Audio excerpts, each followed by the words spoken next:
It's like having a path of stepping stones and saying, I invalidate the stepping stones I have been walking on. If you invalidate them, if you judge them as unworthy of having been there, they will vanish experientially, and thus then how can they get you to where you want to go?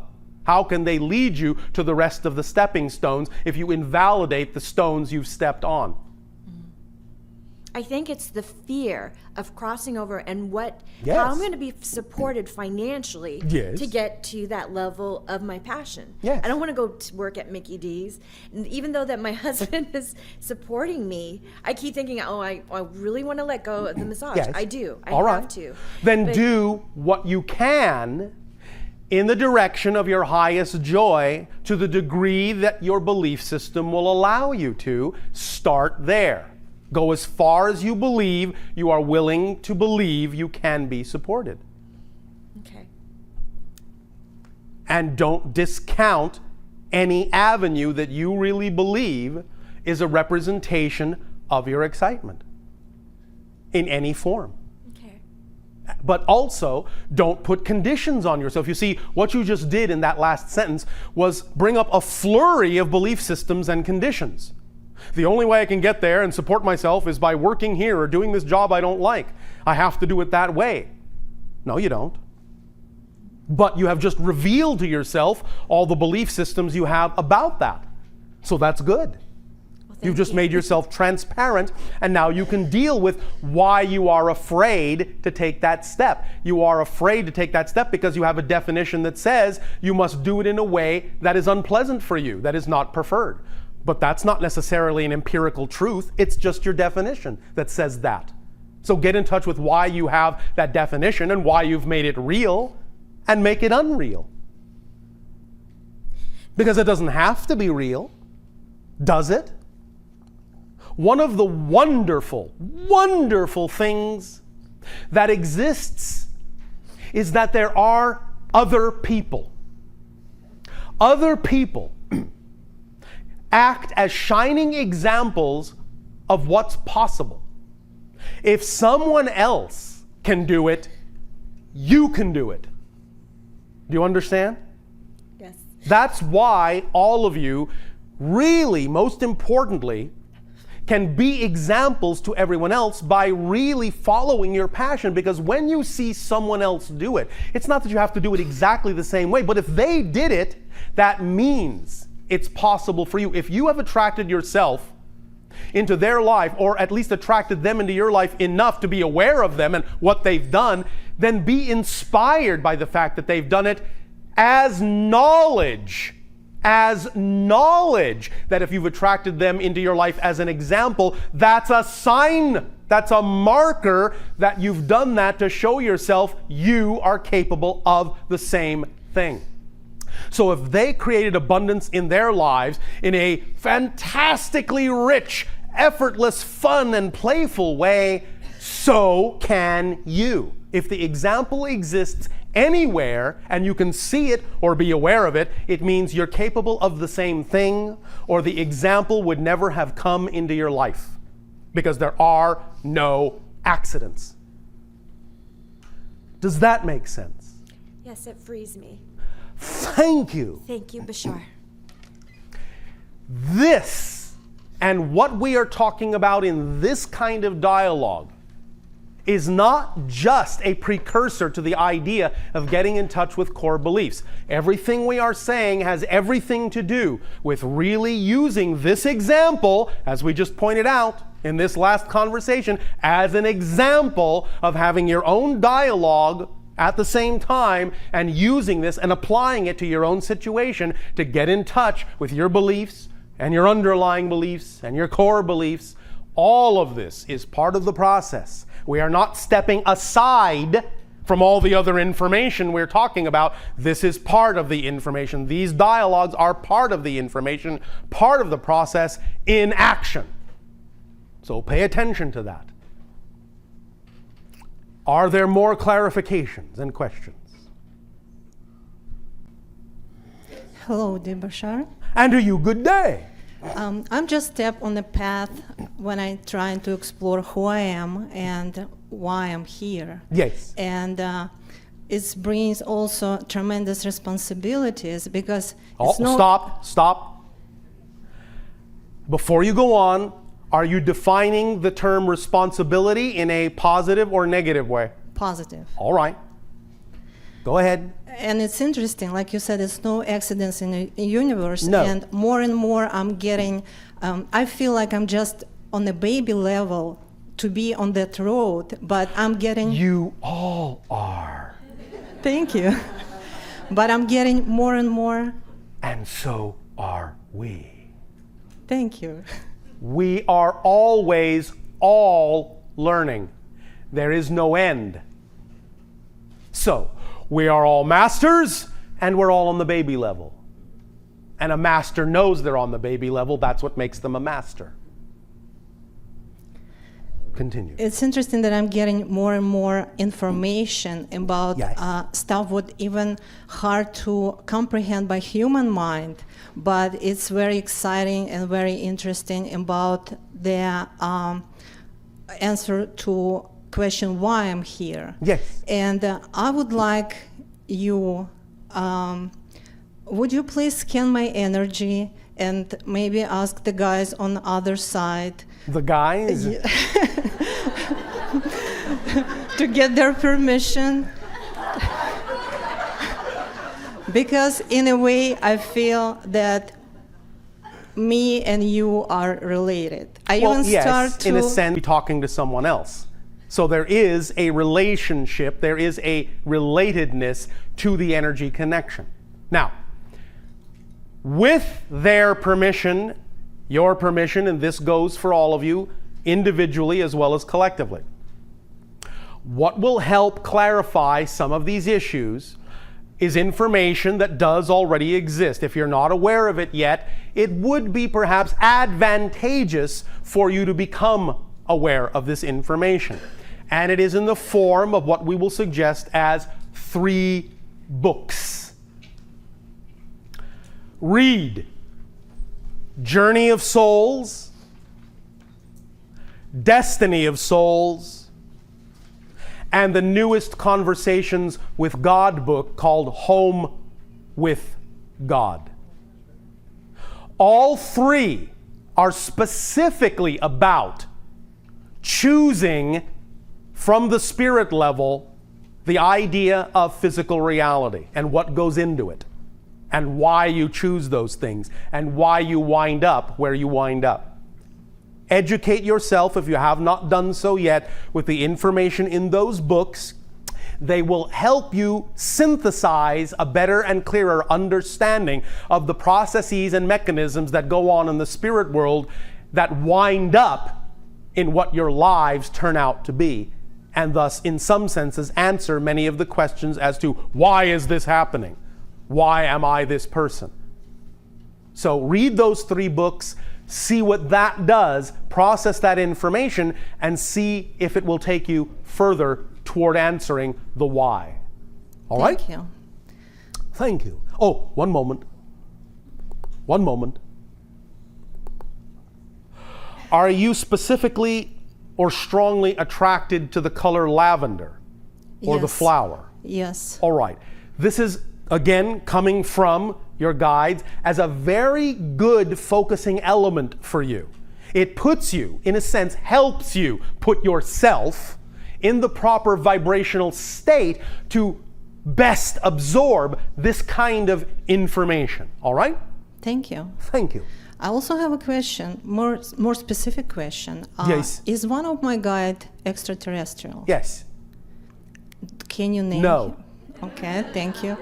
My other question, and this was piquing my curiosity recently, it's about, and you brought it many times and even today, that it's no such thing as a past life, reincarnations, all lives are going on simultaneously. Yes, you can experience it as a past life, but they don't really exist in the past because there's no such thing. Everything exists now.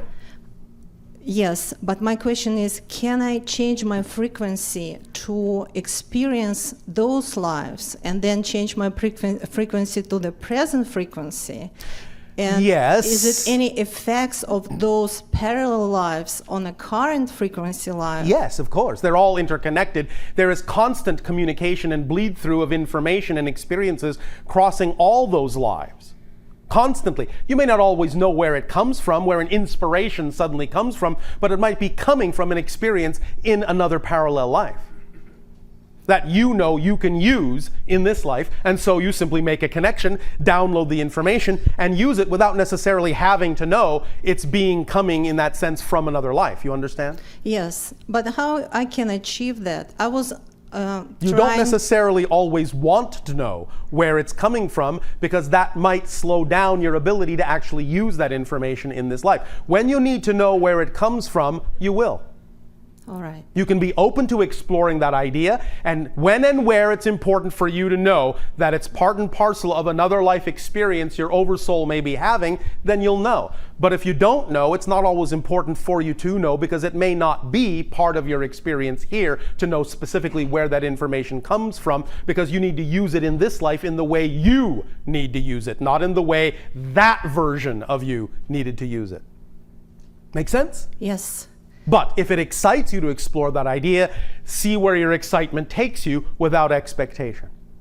Because remember, you're choosing to live this life, Yes. not become the other lives. Although you can connect to them, just use your imagination. The lavender may help with that as well.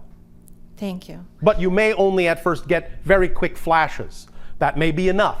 Don't insist on more, just take it the way it comes, because that's the way it serves you. And if it needs to come in longer flashes and longer understandings of what's going on in different lives, then the more you do it, it may come that way if it needs to. All right? Yes. Does that help you? Yes. And the Yes. last thing, Yeah. I was very excited today to hear about that you stressed the importance of the dreams. Yes. And this is what I also been getting messages that I need to look more into my dreams. Yes. Because this is the way how my guides speak. All right. About one question. Hi, Bashar. And to you, good day. I know a hypnotherapist in Atlanta who changes negative beliefs in your subconscious and cleanses attached spirits, also done by John of God in Brazil. One moment.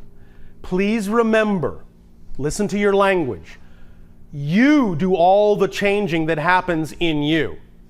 Someone else may have the ability to inspire you to make that change, but no one else, not even God, can change you if you don't want to change. Remember the joke we told in the beginning? Yes. The light bulb has to want to change. Right. So you make all the changes in you. No one changes you. But they may set up a vibration from which you take inspiration to change yourself. That's how healing works. Mm-hmm. That's how masters work. They give off a vibration that represents the healed state, but you have to set that vibration up within yourself by matching it in order for you to experience the change or the healing. So you're actually doing the work, but they're acting as a reflective vibrational example. They're not doing it to you or for you. Does that make sense?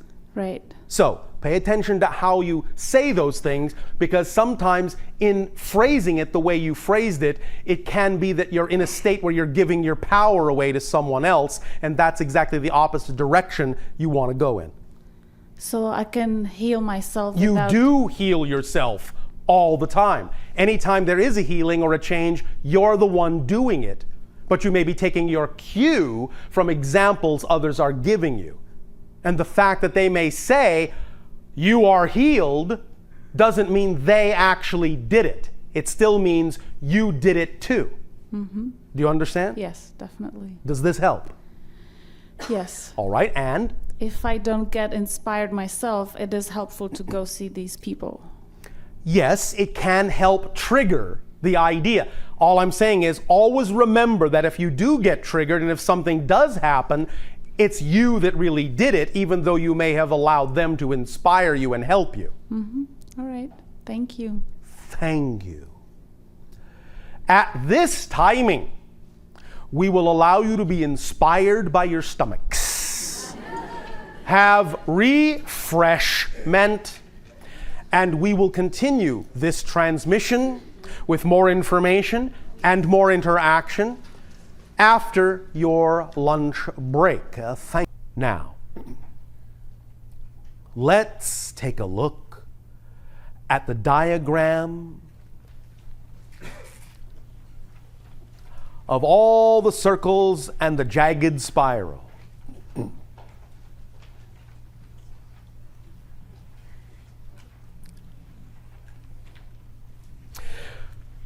Allow yourself to take that diagram, hold it in your two hands. Two hands. Two hands. Two hands.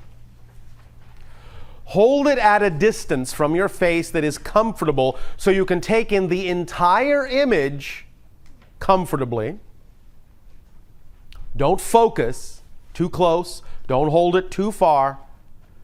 Just at the right distance where you can see the whole image and get a sense of the three-dimensionality of the jagged spiral when it begins to start looking more three-dimensional, like a box. When you see lines that really look like they're moving towards you, going away, when it starts to take on that quality, that's the right distance. Even if it only lasts for a fraction of a second, that's the correct focal point. Just look at it. Don't concentrate. Just look at it. Just look at it. Now, start at the top of the spiral and allow yourself to slowly slide down the spiral through the circles. Just follow the line easily and comfortably all the way down to the center circle. Take your time. No right way, no wrong way. Just take your time. And when you get to the center, whenever that may be, just rest there for a moment and see that your focal point is surrounded by all the other circles.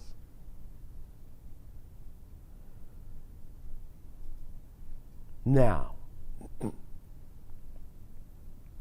once you are in the center, allow yourself again to make sure that you are holding the image at the correct focal length to be able to see the three-dimensionality of it.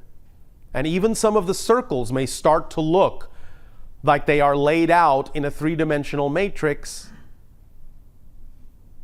That's all right. Again, it may be subtle, it may be bold, it doesn't matter.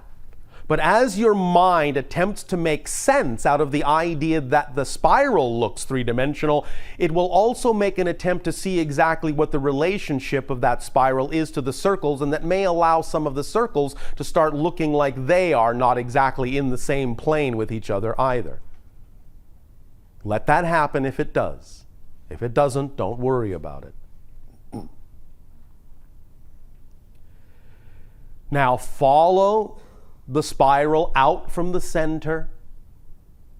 Follow the lines as they flow all the way back out to where you started at the top of the diagram, whatever pace is comfortable for you. And come back out to the top. Now, you can do this at your own pace later. Right now, I am simply telling you how to use this tool. So follow along for now with the pacing I am giving you. You can do this later in your own time, in your own way, at your own pace. All right. Now, you have circumnavigated this structure once, in and out, just for its own sake, just learning the path, just feeling your way and starting to get a sense of the dimensionality that is inherent in this form. That's step one. Now, Here's step 2.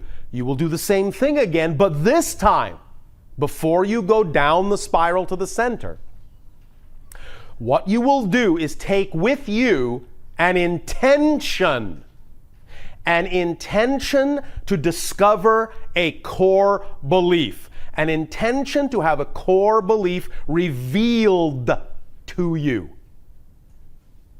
That's all, just the intention. Nothing more, no expectation, just intention. With that intention to be shown a core belief, go down the spiral again in all of its dimensionality until you come to the center. Hang, float, sit, whatever you wish in the center for a moment, and just be open to being shown an image, or getting a feeling, or a symbol, or an idea, or a memory, or an imagination, or a color, or a picture, or a word, or a sound. It doesn't matter.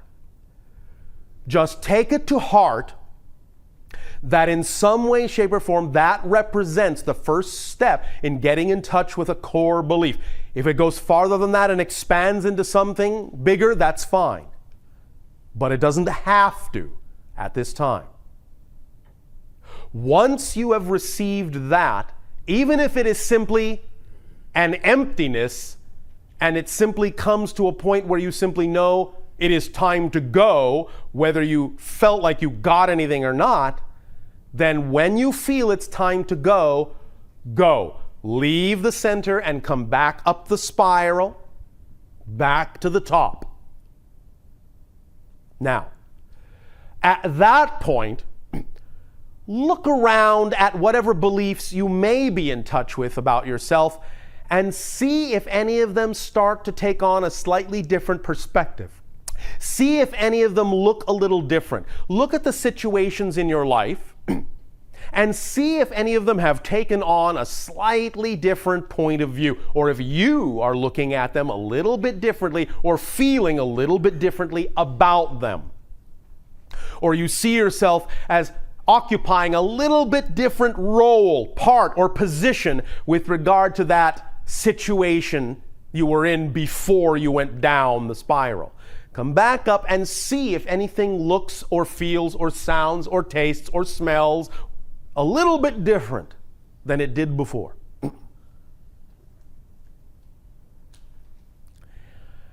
Once you have done that, allow yourself to examine at that point whatever you wish to examine. Let that recognition or realization take you wherever it needs to go. And once you have spent a little time with that, according to whatever is comfortable for you, and you have made a decision that you want more revelation and more alteration of your point of view and your relationship to that situation, then with that decision for an expanded point of view or an increase in informational flow, take that idea down the spiral again to the center at whatever rate is comfortable. Sit with it and see if more knowledge, more insight, more information comes, or if you suddenly start to feel more unlocked. If you start to feel a growing vibration, maybe even of excitement, maybe even of fear, but feel something growing, something more, something opening up, something changing, something around you. You don't know what it is maybe, but that's all right. You just start to sense there's a deeper picture, a bigger picture, more than you were formerly aware of. Opening up. Like a flower, like a seed opening into a flower within you. It may not be completely coherent. You may not have words to describe it. It may be quick, it may be slow.